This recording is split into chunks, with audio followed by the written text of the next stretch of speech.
El punt de partida de la història és l'espai de Gallecs, no? Aquesta àrea que es troba entre el Vallès Oriental i l'Occidental. Jo soc de Mollet i per tant el coneixia des de que era petita i em semblava interessant aquesta barreja d'activitats que s'hi troben. I pensava que fent una recerca una mica exhaustiva, doncs igual seria fàcil trobar personatges que fossin interessants i que reflectissin diguéssim, aquest espai tan solitari i curiós, no? En les seves pròpies vides. Representa que era el moment que tu havies fotut el camp de la residència. Altra vegada ja ha passat això de No ha moda. passat. Vam partir dels personatges que havíem conegut, però també hi vam aportar una mica la nostra imaginació, no? I d'alguna manera a partir del que la realitat ens anava donant i el que nosaltres intentàvem forçar una mica que passés a la realitat, doncs són una mica les dues forces que han anat construint el que finalment és el guió de la pel·lícula. Què? Vol que la porti cap allà? També aquí estic, aquí. Sí. Va ser molt agradable treballar amb tota la gent que surt a la pel·lícula. Amb cada un va ser una mica diferent, perquè hi ha gent que d'alguna manera, de manera més natural, es comporta com ell fa habitualment, no? Encara que l'estiguin filmant. Hi ha altra gent que potser es cohibeix una mica més, llavors amb cadascú s'havia d'anar trobant, diguéssim, al punt, no?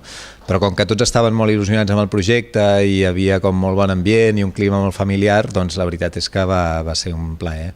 ¡Vamos! ¡Vamos! ¡Yo más agresivo ahora! ¡Al punto! ¡Hasta el punto! ¡Hasta el punto! ¡Hasta el punto! ¡Eso es! Nosaltres teníem clar que el nostre punt de partida era la realitat, però volíem que la pel·lícula tingués una unitat i una coherència de narració com si es tractés una ficció, no? Llavors, de manera que l'espectador, quan se sentés a veure la pel·lícula, les primeres imatges ja d'entrada li donessin la idea que era una ficció, no? Aparentment, però en canvi quan comences a veure els personatges i el que t'expliquen i les seves històries, doncs s'anés adonant doncs que allò ha de tenir un component de realitat, no? Perquè és impossible realment crear aquestes persones tal com són i escriure els diàlegs tal com ells el fan, no?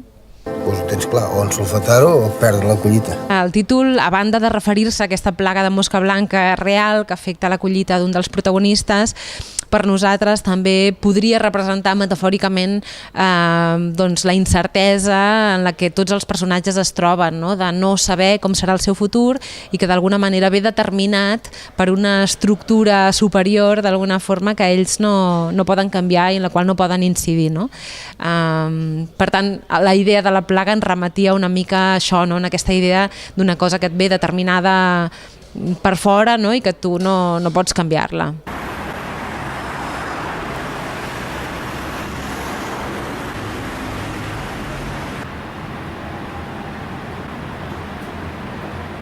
Hi ha gent de les dues opinions, hi ha gent que ens diu que és una pel·lícula doncs dura, no? Que retrata una situació complicada i que per tant se senten com una mica tristos a l'acabar, i després en canvi hi ha molta altra gent que ens diu que és cert, que retrata doncs, un moment complicat de les vides d'aquesta gent en concret, però que en canvi hi ha com un missatge, un final optimista, sobretot pel que fa al tipus de relacions humanes que s'estableix entre ells, no? Que són aquestes petites coses que al final fan que la vida per tots sigui una mica més fàcil.